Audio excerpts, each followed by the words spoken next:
cop to be a Panther. I'll do it. They say you have to bring the gun back. I'll do it. I'm just fired up. You know how you're young and crazy? I'm 15 years old. And I just jump up and I said, choose me, brother. Arm me. Send me on a mission. I'm ready to kill Whitey right now. He said, come here. So I walk up to the front. He's sitting by a desk. I look at my, the guys that I came with like to say, yeah, boy, told you. This brother opens the desk. He reaches in, he pulls out. He's reaching real low. So now I look back at my boys. Man, he's going to give me a big gun. See how far down he's reaching in the desk? And he... Well, if you think kill Whitey and, kill the cops is all the Black Panthers were all about, you're in for a surprise. Recently I had a comment from Schizo where he said that the Black Panthers were on par with the KKK. The comment blew my mind. I don't know where Schizo got that idea, but I would like to put that idea to rest. First, a little trip down memory lane, what the Ku Klux Klan are really all about. Whether at the peak of power or barely afloat, the Klan philosophy of hatred, of violence, has endured since its beginnings in a small Tennessee town. We still will not mix up with a bunch of black savages. I'm not one of these freeloading niggers out here living on Granite Road in the housing project. They were brought here as slaves. The only reason that they're free is because there's some liberal teaching Jew-minded idiots that decided to free them. And we're simply an organization that's working for the interest and the ideals and the culture of the white people. Hey, look out, nigger! The Klan is getting bigger. White power! White power! White power! I'll tell you this. The Klan's here because we've been here for 131 years. The legacy is that we've had a lot of hangings, a lot of bombings, a lot of shootings. That don't bother me at all. If somebody wants to go out here and kill a nigger or something, I don't. Hey, they're not our equal. They have no right to breathe free air in America. This is not the Boy Scouts. This ain't the Cub Scouts. This is the Ku Klux Klan. If you don't like what we're saying, then go away. Wow. It's a pretty hateful organization. Probably one of the worst homegrown terrorist organizations the U.S. has ever produced. I'm sure they've terrorized, beaten, murdered, and intimidated hundreds of thousands of people across this country. And Schizo wants to compare the Black Panthers to them. Maybe you're not as familiar with the Black Panthers, so why don't we take a look at who the Black Panthers are in comparison. Okay, in 1966, two dudes, Newton, Seal, black activists who want change. Back this up in this black activists who want change, Seal, Newton, in 1966, okay? Okay. They formed the Panthers. Why? Is socialism, self-defense, self-empowerment, change. Back this up and you have change, self-empowerment, self-defense, socialism is why they formed the Panthers. What's my point? No matter how you look at it, whether it's backwards or forwards, the message is still clear that the intentions of the Panthers was for a good cause. The Panthers practiced militant self-defense of minority communities against the U.S. government and fought to establish revolutionary socialism through mass organizing and community-based programs.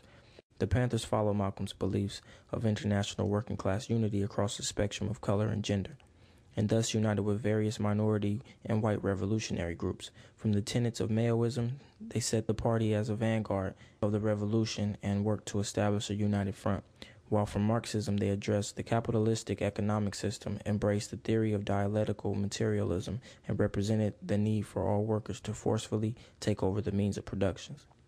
These type of practices were feared by the government. Well, hopefully these two organizations are starting to look a little different to you, even if maybe you thought that they were very similar. On the one hand, you have the KKK, which is based on ignorance, fear, and hatred.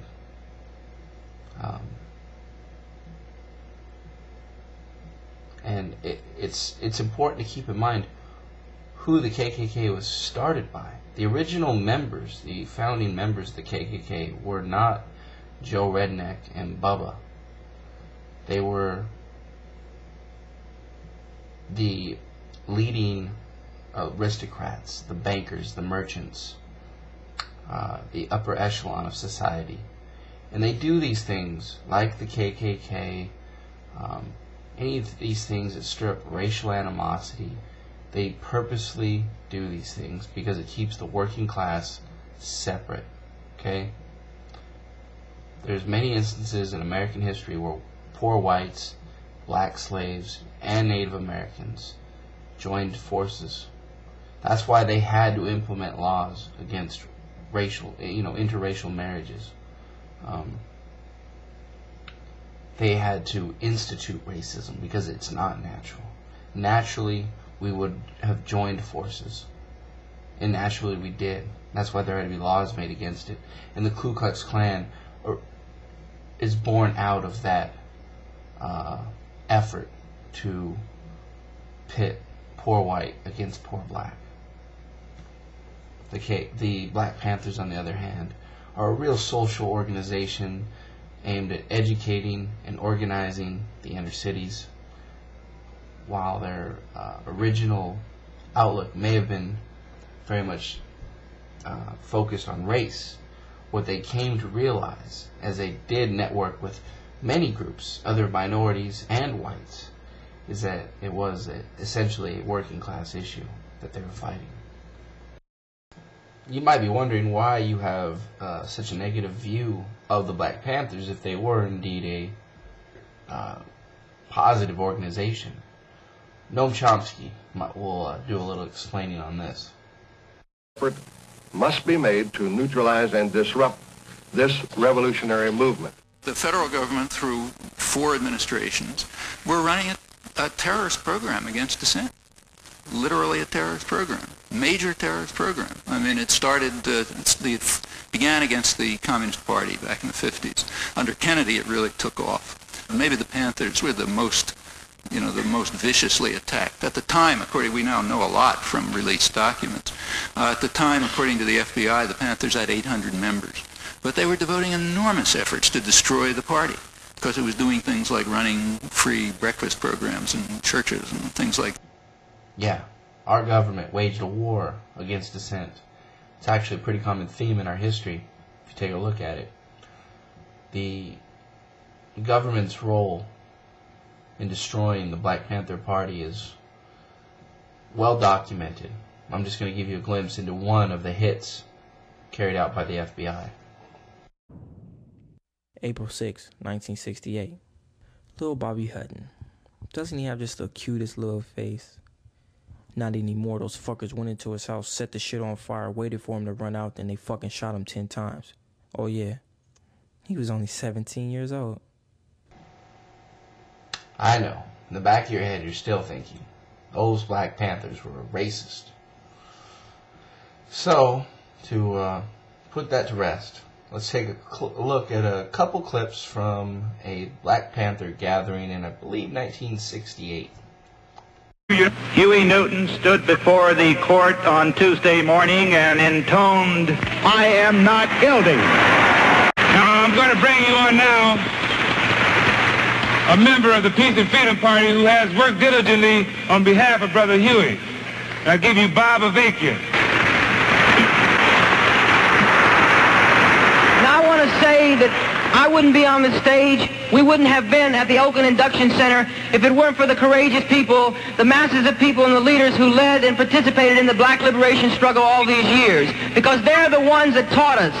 They're the ones that forced us to face what the reality of America and this system was all about. And our brother who was eager to kill Whitey, ready to kill for the Black Panthers, what did that brother give to him out of the desk?